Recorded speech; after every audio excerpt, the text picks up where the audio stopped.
Pagi semuanya. Pagi. Thank you ya untuk kesempatannya. It's an honor untuk bisa di sini. Saya lihat begitu banyak senior-senior yang saya rasa mungkin lebih berpengalaman daripada saya. Banyak yang kenal Tuhan. Jadi waktu saya diminta untuk sharing sana sini, kalau boleh saya sharing aja. Saya mau diskusi aja ya, karena semuanya datang dari Tuhan dan untuk Tuhan aja. Amin. Saya ini pendosa bahkan sampai hari ini. Ya, I think kita bersyukur sama Tuhan bahwa Tuhan tunjuk orang untuk belajar Alkitab sama saya 19-20 tahun lalu, dan saya awalnya susah, tapi lama-lama kita mengerti dari firman Tuhan, dan dari situ banyak hal yang kita bisa gali, kita bisa dapatkan, dan semoga hari ini juga bisa ada yang Amin. bisa saya sharekan di sini bersama-sama. Kemuliaan hanya buat Tuhan saja. Amin. Dan bahkan ujung-ujungnya seperti kita tahu apapun yang kita miliki di sini ya sebetulnya kan dititipin aja sementara gitu kan, dan everything memang datang daripada yang di atas. Tapi kalau boleh kita berdoa sama-sama ya. Tuhan, makasih pagi ini kita di sini. Terima kasih untuk penyertaan Kau. Semangat lihat kita semua, especially brothers, bisa semangat memuji Engkau. Saya percaya Kau juga senang lihat hati yang datang menyembah Engkau. Terima kasih atas kasih Kau yang tidak ada habis-habisnya buat kita. Ampuni dosa kita manusia yang gak sempurna. Bantu kita untuk hidup benar bersama dengan Engkau, sehingga segala sesuatunya indah sesuai dengan waktumu. Terima kasih buat kasih-Mu pada kita, biar kita terus hidup benar di dalam jalan Kau saja. Setelah saya di pagi hari ini, biar semuanya sesuai dengan kehendak Kau saja. Senama Tuhan Yesus kami ucap syukur, amin. Saya nyambungin ya, tadi belasan tahun yang lalu ada orang datang belajar firman Tuhan sama saya, belajar Alkitab. Saya pertama kali disuruh baca Alkitab, waduh, ini apa gitu kan sana sini. Saya masih ingat disuruh baca buku Yohanes pada waktu itu. Saya mulai baca buku Yohanes, bosen, awal-awalnya bosen karena saya tahu hidup saya dulu segala macam dosa jalan, ya dosa laki-laki, ya kan, struggle. Tapi biggest sin of all sebetulnya buat saya adalah kesombongan. Tapi waktu saya belajar Alkitab pada waktu itu, saya pertama kali mulai baca, saya baca. Saya bilang, ialah buku tentang teologi ya. Tapi lama-lama saya baru lihat ya, firman Tuhan itu ternyata bukan cuma buku tentang teologi. It's a book of life ya, it's buku kehidupan. Kita lihat buku aja ya, mungkin 50 tahun so relevansinya mungkin udah hilang. Ya, kita baca bukunya 50 tahun mungkin relevansi udah hilang. Saya bilang ini buku udah ribuan tahun, kok hidup saya kok ada di dalam sini? Itu yang saya bingung gitu kan. Jadi akhirnya saya gali. Akhirnya saya baru ngerti bahwa it's a book of life. Everything in life is in it. Segala sesuatu dalam hidup ini ada di situ. Mau bicara keluarga, mau bicara leadership, mau bicara bisnis, mau bicara investasi, mau bicara relationship, parenting, marriage, anything is in it gitu ya. Jadi sejak knowing that, saya bertobat, saya reprioritize my life. I read my Bible every day, saya quiet time saya tiap pagi, dan Tuhan baik. Saya ini pendosa dan biggest sin saya adalah sombong. Ya, dulu sombong dunia. Kadang-kadang saya harus hati-hati tentang sombong rohani. Ya, saya takut juga waktu, to be honest, sorry ya, aku baru lihat juga undangannya hari ini gitu kan. Saya bilang sama Bro Vincent, saya datang melayani, oke. Tapi ulah jangan pamer-pamer, kemuliaan hanya buat Tuhan aja gitu kan. Jadi aku, at the end of the day it's God not me kali ya. Kita hanya dititipin, kita hanya lewat, kita hanya uap yang sebentar aja come and go kali ya. Tapi kalau memang ada hal-hal yang Tuhan mau kita share firman, I'm happy to do that kali ya. Tapi anyway, cut long story short, I repented dari segala macam dosa saya. I have my family life back, gitu kan. And I reprioritize hidup saya. Dan saya lihat quiet time saya bukan cari knowledge, tapi banyak hal yang saya harus perbaikin buat diri saya sendiri ya. Kalau boleh saya share quiet time saya pagi hari ini aja. Ya, karena pagi ini juga kebetulan setiap hari saya baca. This is yang saya baca. Dan I look at it and I have to repent again and again kali ya. This is apa yang saya baca tadi pagi. Lukas 12 ayat 13.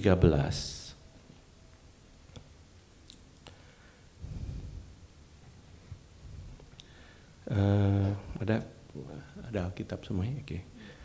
12 ayat 13. Dia bilang orang kaya yang bodoh. Seorang dari orang banyak itu berkata kepada Yesus, "Guru, katakanlah kepada saudaraku supaya ia berbagi warisan dengan aku."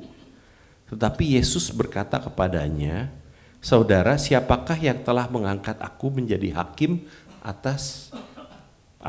atau pengantara atas kamu?" Katanya lagi kepada mereka, "Berjaga-jagalah dan waspadalah terhadap segala ketamakan. Sebab walaupun seorang berlimpah-limpah hartanya, hiduplah tidak tergantung pada kekayaannya itu." Kemudian ia mengatakan pada mereka suatu perumpamaan. Katanya, ada seorang kaya, tanahnya berlimpah-limpah hasilnya. Ia bertanya dalam hatinya, "Apa yang harus aku perbuat?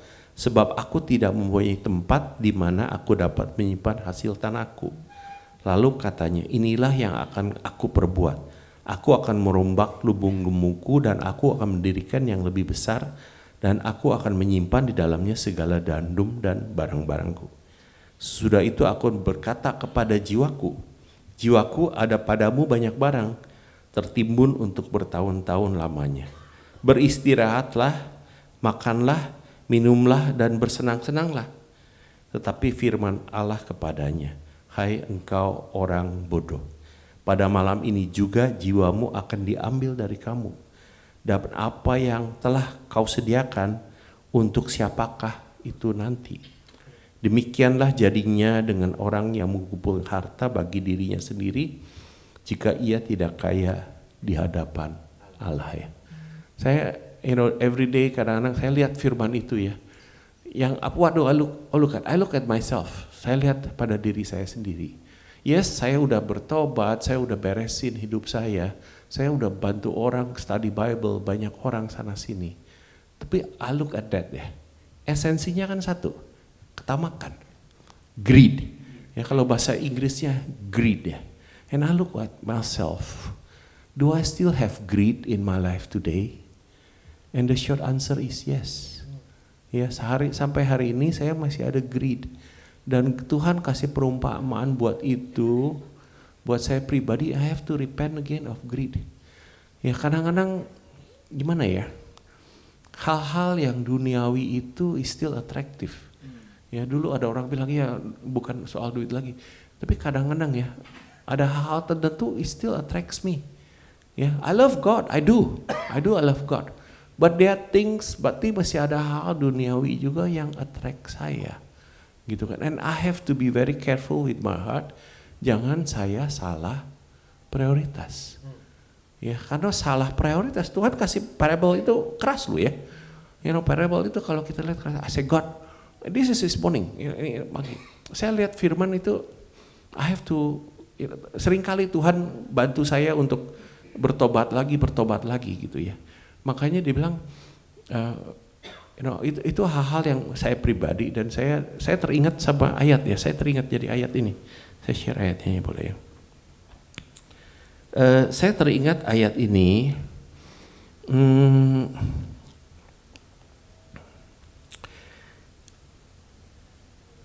perintah terutama dari Tuhan apa? Ya, Markus 12, ada yang bisa bantuin mungkin? Markus 12 ayat 29 sampai 30. Kita semua tahu ya perintah Tuhan yang paling utama apa. Markus 12, 29 sampai 30. Biar firman Tuhan aja yang bicara, jangan Kiki yang bicara, biar firman Tuhan yang bicara. Apa yang Tuhan katakan? Ada yang bisa bantuin baca? Boleh bisa? Hukum yang terutama adalah, dengarlah, hai orang Israel, Tuhan Allah kita, Tuhan itu Esa. Lalu sesudah itu baru dikatakan, kasihilah Tuhan Allahmu dengan segenap hatimu dan segenap jiwamu dan segenap akal budimu dan dengan segenap kekuatanmu. Jadi perintah Tuhan yang paling utama apa? Kasihilah dengan segalanya, tapi juga ada satu di depannya. Kalau bahasa Inggris, hear O Israel, the Lord our God, the Lord is one. Tuhan itu Esa. Ya, the Lord is one. Sometimes kita secara sengaja nggak sengaja, my mind, our mind itu kreatif. We can create our own God. Bener. But the true God is true God. The true God adalah firman yang sesuai dengan penjermaannya dalam firman Tuhan. That is the true God. Human being are so creative, they create their own God. Or mereka nyembah hal yang lain. They worship God, but they worship something else. Brothers sisters, apa yang kamu paling harapkan pagi hari ini? Aku semangat semua pada datang kumpul, puji Tuhan. Brothers especially, leaders of our family, I fully agree. Boleh aku ngomong, I fully agree. Wonderful. But what is your best hope? What is your best hope coming to gatherings like this? Apa yang kamu paling harapkan datang kumpul di acara-acara seperti ini? Think about that. Boleh saya tanya lagi? What do you think is God's best hope? Tuhan ngelihat kita hari ini semua di sini, semua nyanyi, semua duduk. He look even at me, dan dia juga lihat hati kita. Bible bilang manusia melihat yang di depan mata, Tuhan lihat ke dalam hati. Pertanyaannya gini, what is God's best hope? Apa yang Tuhan paling harapkan buat kita di pagi hari ini? What do you think? Ada yang bisa share? Kira-kira apa yang Tuhan paling harapkan? What do you think? Saya juga boleh tanya. Kalau yang saya harapkan tadi, dengan apa yang Tuhan harapkan, selaras atau enggak ya? Yang saya mau dengan apa yang Tuhan mau, selaras atau enggak? Think about that. Dan kalau enggak selaras, mana yang akan jadi? Saya barusan lihat firman Tuhan, saya look at that. Saya kadang-kadang ada maunya ini, ada maunya itu. Tapi at the end of the day, God's word is true. Heaven and earth will pass away, but my word never pass away. Tuhan adalah firman. Aku lihat firman, I learn so many things yang I don't aku kaget-kaget ngelihatnya dan aku look at that. Lord is one. Is the Lord one for us today? Itu hal yang saya pribadi ini dan belajar Alkitab, look at it dan really amazing. I look at this Saya lihat ini di firman Tuhan.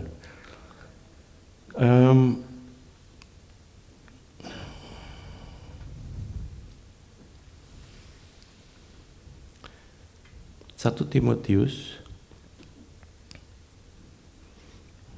sorry ayatnya banyak dikit nggak apa-apa ya.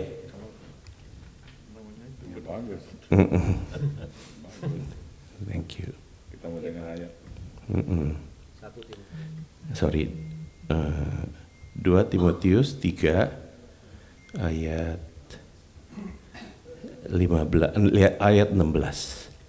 Saya bacakan aja ya. Segala tulisan yang diilhamkan Allah. Jadi firman itu diilhamkan oleh Tuhan ya, setuju ya? Memang bermanfaat untuk apa? Kita firman itu buat apa? Untuk mengajar. Satu, untuk mengajar. Setuju nggak ya? Firman itu buat kita belajar. Untuk firman itu bisa mengajar kita. kedua untuk menyatakan kesalahan. Firman itu berguna untuk menyatakan kesalahan. Setuju gak ya? Apa yang jadi kalau orang salah terus tidak dinyatakan salah? Apa yang terjadi ya? Dia pikir dia benar. Dia pikir dia benar dan jalan terus dia di situ. Saya bikin salah terus. Ya, saya bikin salah terus. Makanya saya suka sama firman Tuhan karena nyatakan kesalahan. Contoh, pagi ini saya bilang, oh ya, okay. Thank you God.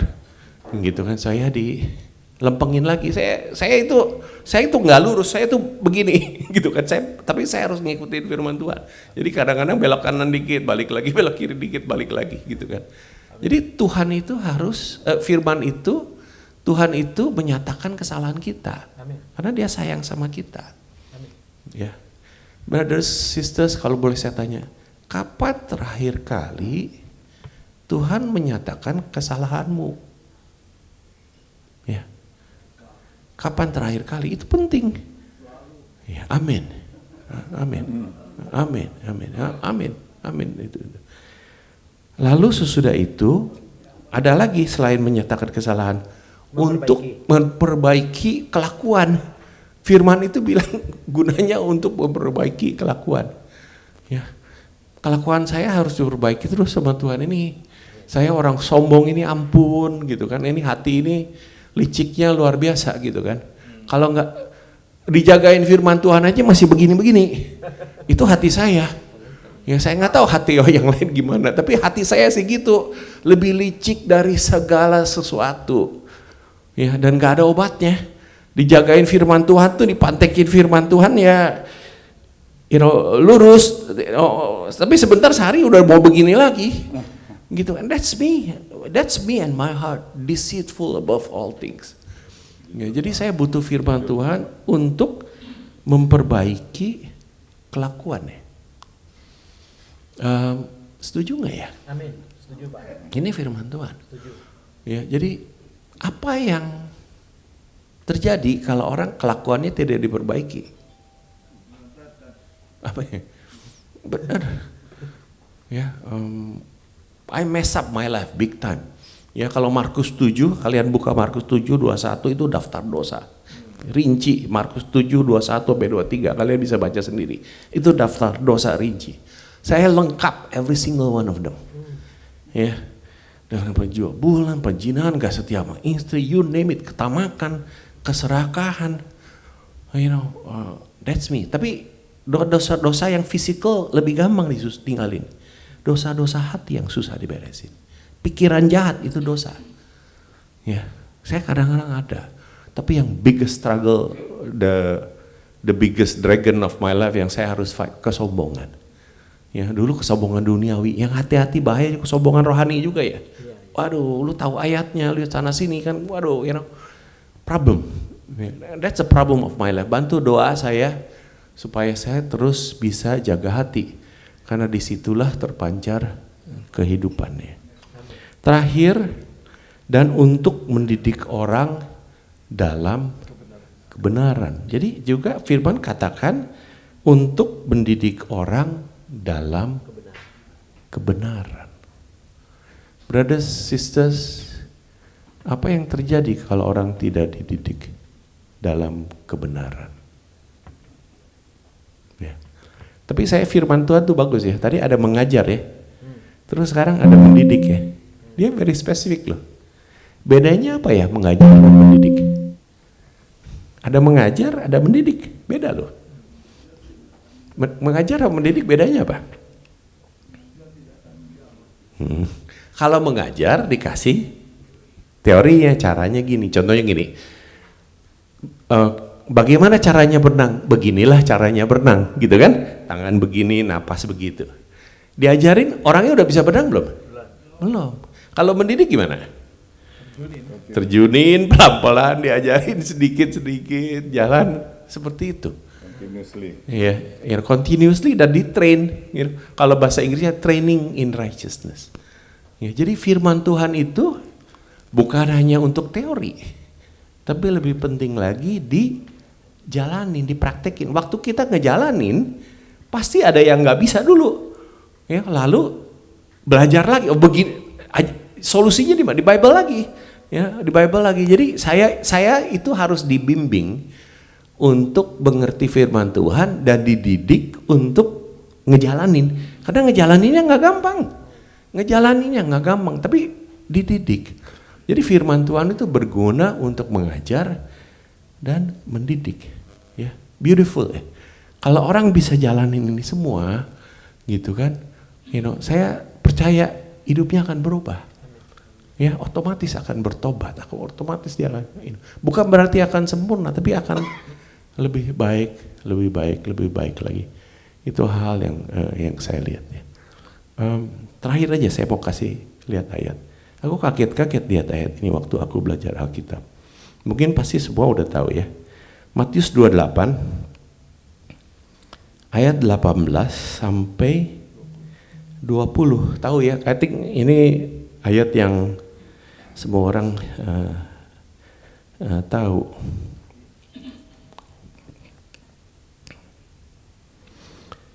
Yesus mendekati mereka dan berkata, "Kepadaku telah diberikan segala kuasa di sorga dan di bumi. Karena itu, pergilah, jadikanlah semua bangsa muridku, dan baptislah mereka dalam nama Anak dan Roh Kudus." Gitu ya. Dan ajarlah mereka melakukan segala sesuatu yang kuperintahkan kepadamu. Dan ketahuilah aku menyertai kamu senantiasa sampai kepada akhir zaman. Saya rasa mungkin kita semua familiar ya, the Great Commission yang Tuhan katakan ya. Tapi saya lihat di ayat 20 itu dia bilang ada satu lagi. Muridkan, baptis, selesai nggak sesudah baptis? Jadi muridkan, kita lihat muridkan, baptis, udah gitu selesai nggak? Enggak. Ajarlah mereka melakukan segala sesuatu yang telah kuperintahkan kepadamu. Jadi the Great Commission is saying, ya, muridkan, baptis, bimbing. Sampai kapan? Sampai akhir zaman. Ya, jadi kalau saya belajar Alkitab sama orang, kita bantu mereka untuk kenal firman Tuhan, sesudah itu apa? Bimbing. Sampai kapan? Sampai akhir zaman. Ya, sampai kita pergi. Aku ngelihat di Bible ya, mentoring atau pembimbingan itu actually Bible punya konsep adalah itu. Makanya tadi bilang ya, ada mengajar lalu training in righteousness, mendidik ya. Jadi pendidikan itu penting. Jadi ada training. Jadi the Great Commission goes more than just sharing good news. It talks about mentoring pribadi one-on-one, making sure orang itu hidupnya sesuai dengan firman. Sambil kitanya sendiri harus dibimbing. Saya sampai hari ini saya dibimbing, ya, dan hari ini juga saya harus bimbing orang lagi. Aku kaget lihat firman Tuhan seperti ini. Jadi, tapi waktu dijalanin ya luar biasa ya, it change. It's really heaven and earth. Ya, I just want to share itu aja. Moga-moga ada hal yang berguna, ya, and come useful and be able to untuk ini yang ada. I want to share this. Kalau ada brothers especially, kalau ada yang mau belajar firman pribadi, ya, I'm willing. Ya. Tapi kalau boleh, karena waktu juga sangat terbatas, be efficient sana sini. Baca buku Yohanes, tolong baca, read the book of John, 21 chapters. Selesain baca buku Yohanes, ya. Kalau udah selesai, kasih tahu saya. I'm happy to study the Bible with you personally. Rabu depan tanggal 17 jam 5 sore, Pakubuwono Residence, apartemen Pakubuwono Residence. Come, tapi baca dulu Yohanesnya selesai. I spend my personal time with you. Saya pribadi will happy to talk. Sambil saya juga pasti banyak bisa belajar sama kalian. Ya. Come, and then after that kebetulan di rumah juga ada Bible Talk. Welcome to my home. Ya, itu aja. Tapi one-on-one I'm happy to help, karena memang Bible bilang begitu. That's what we need to do. Alright, thank you. Itu aja. Semoga berguna. Semoga what I share is useful. Biar kemuliaan buat Tuhan saja. Tuhan berkati.